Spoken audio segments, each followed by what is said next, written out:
Greetings, everyone. My name is Dr. Jay Singh, and I'm the founder of Publication Academy, your online training partner for higher ed career advancement and professional development.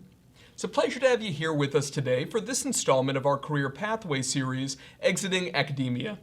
Today, we have a fascinating interview with Dr. Aritri Datta, who successfully transitioned from completing a PhD in immunology into the exciting industry vertical of global health. So let's go ahead and get right into it.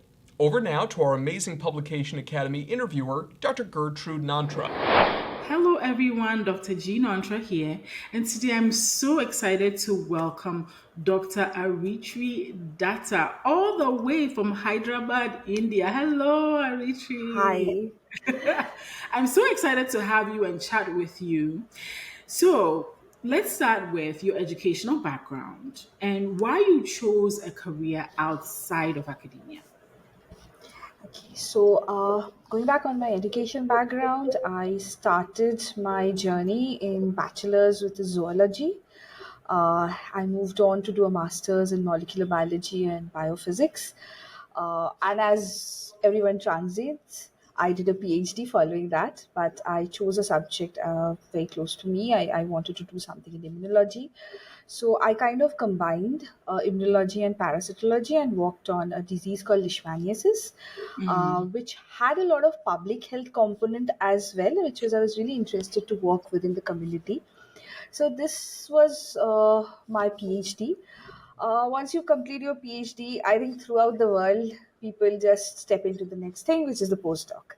So I did that, uh, as everyone does that. But I wanted to change. I wanted to change my track a bit. So because of my education back in my master's with biophysics, I entered membrane biophysics. I started doing that. I was working with hypoxia's effect on brain, uh, focusing on serotonin 1H receptor. And during and when I was doing my postdoc in my second year, all of us throughout the world, we got into a lockdown with COVID-19, and I think that is when I think I already had uh, some things about thinking about myself, that whether continuing in academia was something that I wanted to do, because the next step pressure of getting a faculty job is too high. And so I already had that in mind, but I did not have a specific plan. So while we were all shut down in the lockdown, and it was so difficult to go and work in the labs, and in India, we started getting our fellowship started getting affected as well. I mean, they were not coming regularly. So all these things made me consider my what I was thinking. And then so I never had a plan where I would want to shift. I was dabbling with, I actually did some freelancing in medical writing at that time, because that was something that was coming up big in India, because a lot of pharma companies were getting in India, like Sanofi, Novartis, and they were searching for medical writers, and I wasn't sure that whether I was cut out for that job, because throughout my education I always thought I'm going to be a faculty. So I thought I'll do some freelancing and understand that. And I really kind of enjoyed doing it as well. But as I said, I had no plans going forward. Suddenly, I was aware of this particular organization, India Alliance, which was a co-funded organization by Government of India and Wellcome Trust UK. And I knew they had this specialized people working for them who were called grants advisors, because my postdoc lab was dealing with a funding from them, and I knew we was talking with someone who was a grants advisor. So I remember they had a scientific workshop in the institute I was working, and I met one of these people, and I really felt that, okay, whatever educational background you have as a scientist, you could put it in a real time effect when you are acting as a grants advisor. So I won't say I did network, but I was on the lookout, and then they advertised this position. It was still, we were still in COVID, and I just went and applied. They did not need a lot of experience on your part. All you had to be a PhD with a little bit of grant writing experience and all those things. And that was it. That was the first time I shifted. Being in May, I gave an interview in May 2020. I got the offer. They did come out a little later in October 2020, and I joined them in November 2020. So 1.5 years after postdoc, I joined them. And so I became a grants advisor, which is basically a research administration role. And I only got to know about that this is a role after I joined them. So this is how my transition began, with a lot of ifs and buts, but then I transit into them. So that's Yeah. how it was.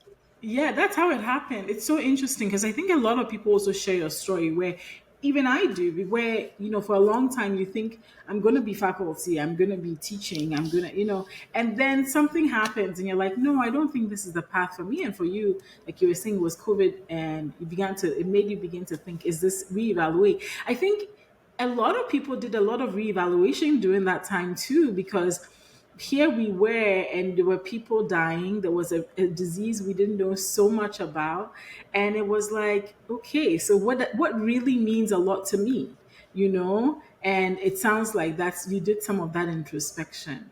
So now you talked a little bit about what you do. Now, give us an overview of what you do on a day-to-day basis.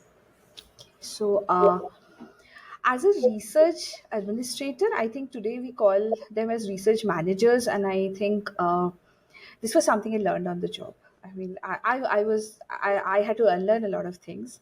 So Yeah. as a scientist, I was someone who always were looking after impact factors. The first thing I was told there that when you're looking at an application from someone, because that was my first job to do. Applications come in and I have to screen them, the preliminary application, so that they can go to the next stage for funding.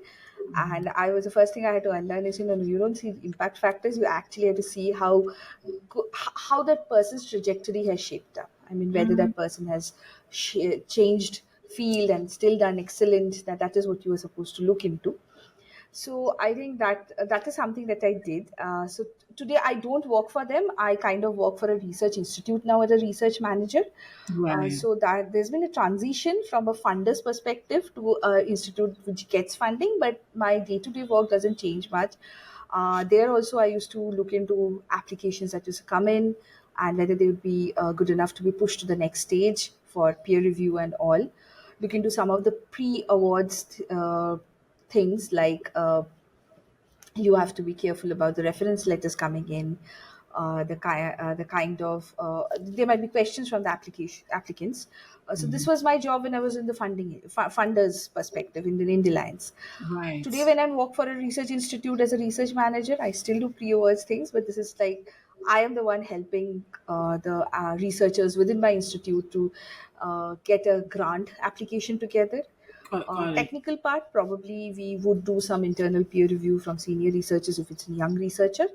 Apart from that, there's a lot of documentation that goes into grant application, Yeah. like ethics clearance, other documentation like you have to get clearance to receive money and all these things. So this is some of the documentation that I help in doing them. I also help in conducting the ethics meetings for the institute, because when you're applying for a grant you need to have ethics clearance. So Okay. in a nutshell, this is how my day-to-day interaction, day-to-day work look like. Apart from that, I help in capacity building. I do conduct workshops on CV writing, workshops on data management by using Excel. So these are some of the things I do now. Previously, as a funder, we used to also organize such workshops for science communication, for ethics in research. So I think this is how, in a nutshell, it is. It's still not very defined. I would say in India, it's still in a very nascent stage, this kind of a job profile. Uh, Not in India, I think it's mostly in global south. This is a very nascent thing, because I do understand our counterparts in USA, in UK, people had been engaged as research managers for a long, long time there.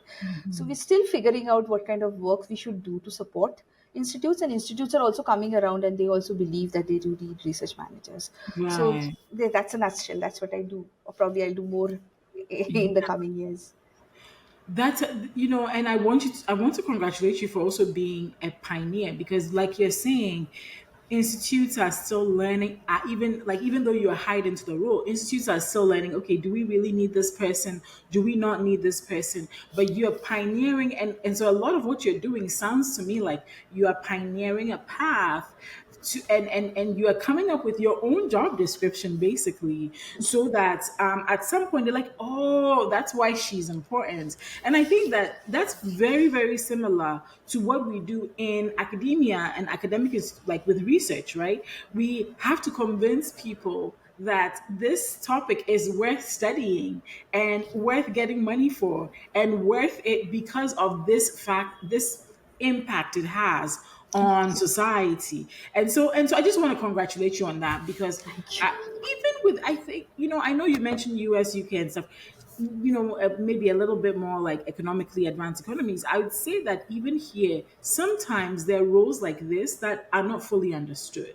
right? So people may have been doing it for a long time, but even when I got into my role in medical communications, sometimes people are like, what do you do again? Still, even with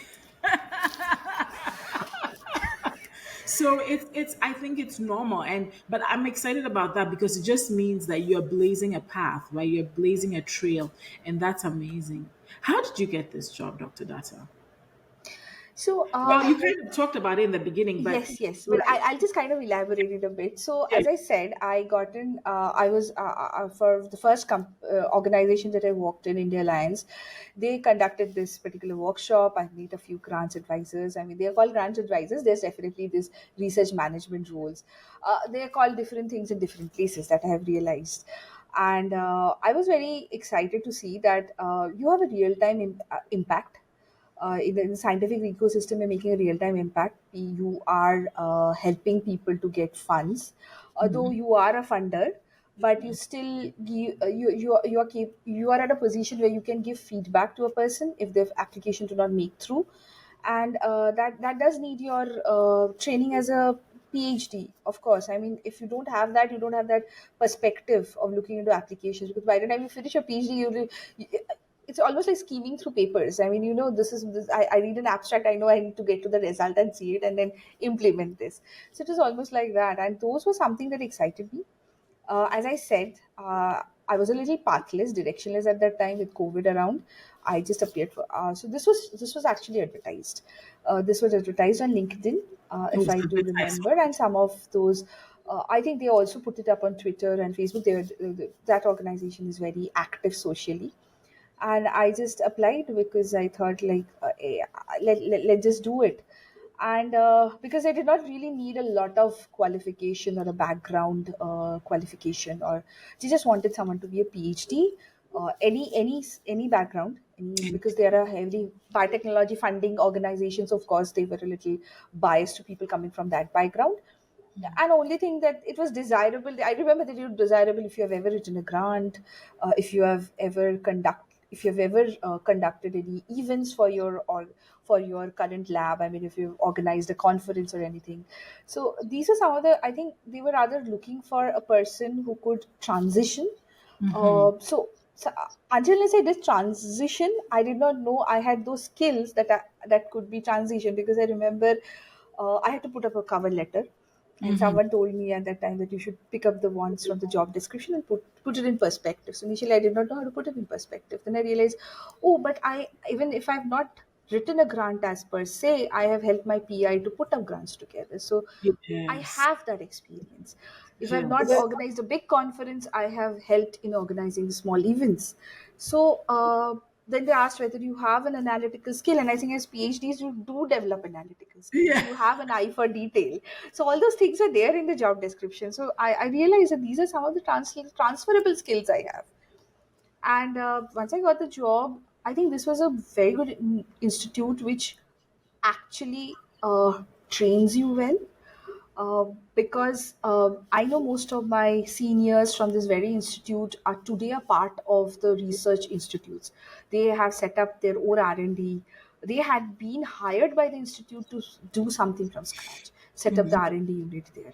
So that was great. So, but later on, when I did transition a few institutes after I left my that job, Right. and as you said, sometimes an institute will hire you and they have no clue what they what they want out of you. So they Yes. would have these one or three pointers and they'll say, you build up. It's your job. It's It's your your desk. job. Yeah. You build up. What do you want to do? So I Uh-huh. remember I was into this premier institute in India, and everything was great, but they just didn't know what to do with me. And at a point, I didn't know what to do with them. So there was not no path, but those were much more with, I would say those were not advertised positions as such. They were a little bit through the network. In India, at least I would say, because I told you this is a very nascent field that is coming up. So there are probably 20, 25 people, and all of them are alumni from India Alliance, because India Alliance probably kind of is a trainee institute that gives you that platform to go later. And so you develop a alumni network with people we have worked with, people you get to know through your seniors in the same Yeah. space. So, but my current job was advertised, though I don't think so very much advertised throughout. I did not find it in LinkedIn. One of my colleagues from my previous institute, she was already working there, and she sent me the link and said, Yeah. I think this would be a good fit for you. So Right. I guess this is still a little bit of a networking. Hmm. You get positions through networks, but there are advertisements. I have seen them. Hmm. Government of India is also now realizing they need to have very specialized people working in this field. So Yeah. yes. That's great. Thanks for sharing that. So it's a mixture of things were advertised. I figured out, and you figured out how to communicate in the language that they were using in the advertisement. Then on top of that, you also have with other roles tapped into your network. I think this is great because I always think that there are so many tools in the toolbox, right? It's a toolbox of career tools. And you at any time you can pull any tool out and say, I have a network with my alumni, I have a network with this organization, or I've seen this job and I'm gonna apply. So it can happen either way, right? It can happen either way. What are some of, I'm listening to you speak, and it sounds like you do a lot of um, application review, right? So this is a skill that when we were doing PhDs, literature review, right? You review things. But what other skills or transferable skills have made it possible for you to say, I can do this job? You talked about event management, you talked about, putting together grants. What other skills would you say are useful here? So, I think one of the skills that I think is very well, like some of the skills that you take from your PhD, postdoc learnings to something as a job like this is you have to. I think what I think I am also getting introduced to this term is you have a lot of tacit knowledge.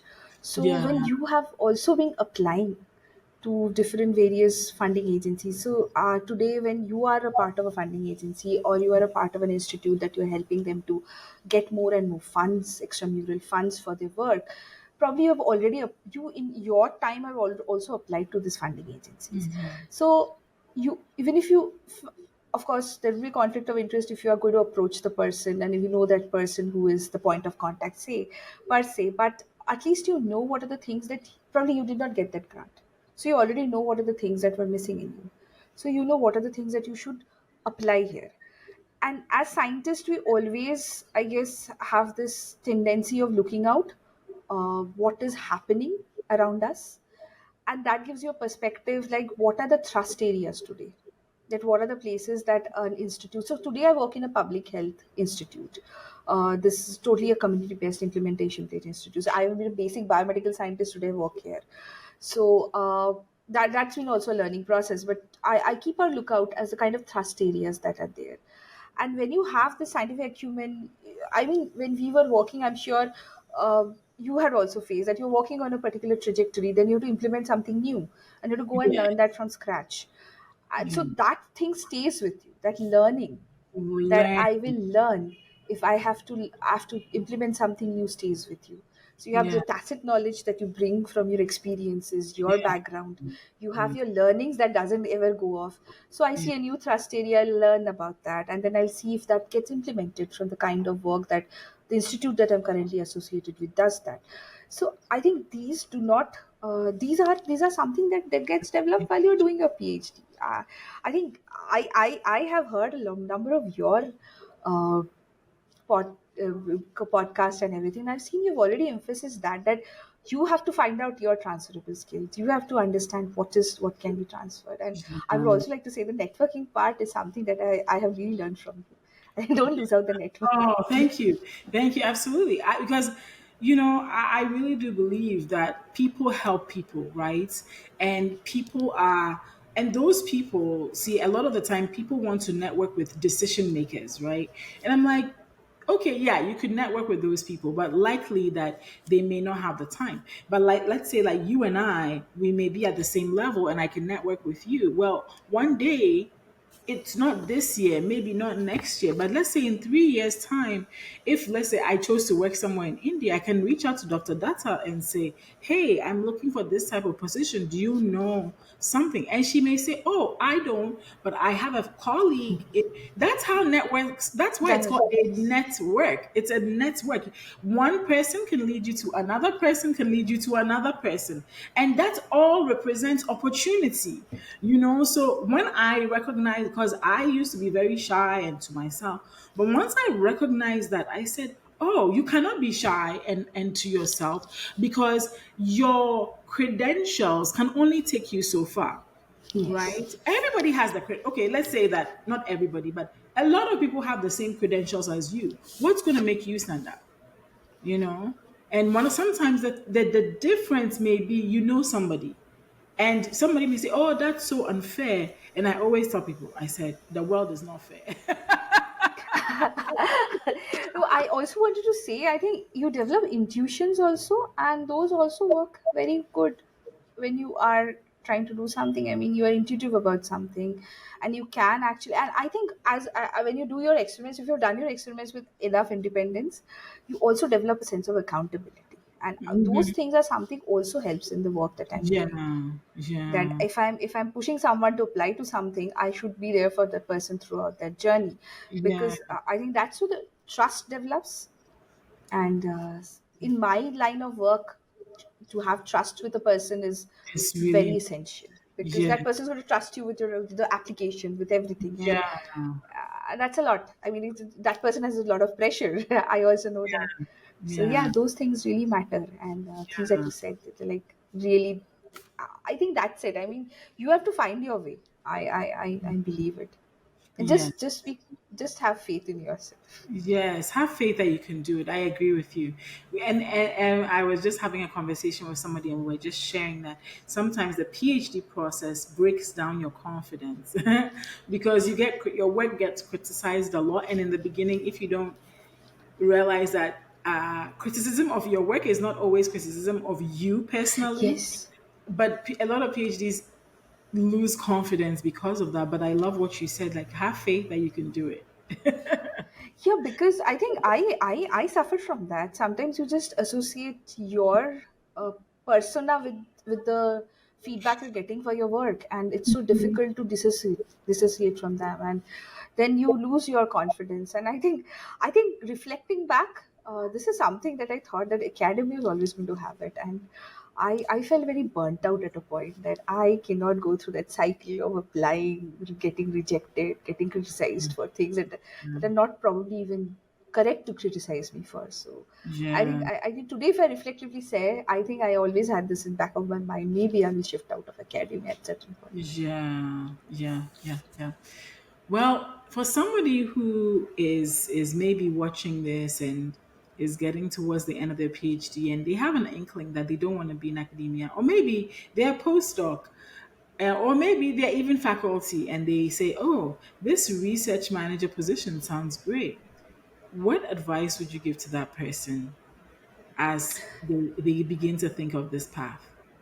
So, yes, research manager positions are great. I mean, every day is a learning curve for you, because uh, you will probably be dealing with, if you know if you're working for a funder, you're probably going to deal with 100 applications and variety of applications. And if you are someone who's curious, to know more and more. You're still, your scientific acumen is still there. Is still, your curiosity still works out. This is going to be really fulfilling. Uh, in India, as I said, you're still chartering out your own job description, so you can do a lot of difference. You can be the pioneer in, if you're working in an institute, set up a pre award management system, maybe software. You can take help with someone and develop something like that that helps in the process. So it is very interesting. Yet in India, most of these, at least for now, most of these positions are contractual. So that is a bummer. But I guess today no job is like 100%. Like no one's going to touch you or something. Everyone has this.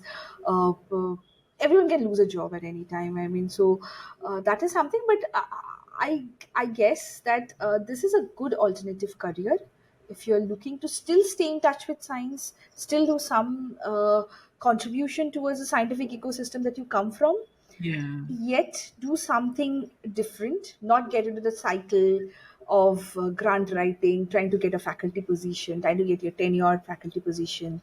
I think this is a good alternative. Also I must say that as postdoc, I remember one of the things that I was getting very disheartened with, that my fellowships, of course it could be because of the COVID, but my fellowship was very erratic at that time.